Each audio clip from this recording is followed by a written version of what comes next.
vedin testo niinku motherfucking hörhö. Mä tahdon olla ihan vitun iso mörkö. Mä flippasin kun pissen kippasin ja kamansaanti oli helppo niinku veisi lapselta tikkarin. Sit mä dikkasin ja akat kuolasin. Ne katto mun haukka ja huulihansa kiimasesti nuolasi.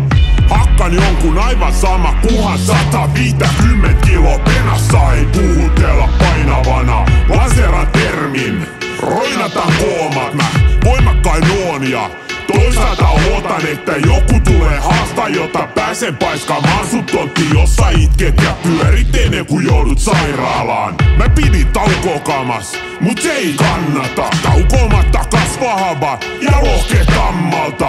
Mattia roinataan, kamasta nauttien, piikki suoraan hanuriin, tissi sekä hauikseen. Anna treeni muuttuu lihaksiksi.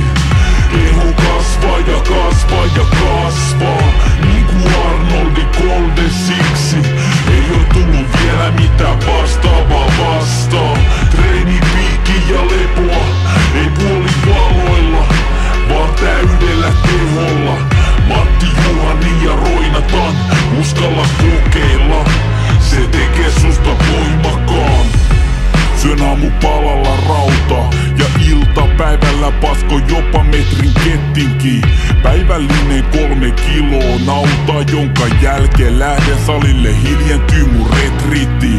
Mitkä nysselät tai mentulat ei tule komentaa mua ku pentua. Revi raasta ja ryin, mun tarkoitus ei oo todellakaan kaventua. Anabolisi ränni ja tavoitteista yli. Nosta sitä rautaa, ai et sä jaksa. Nosta sitä rautaa tai mä hakkaan sut paskaks.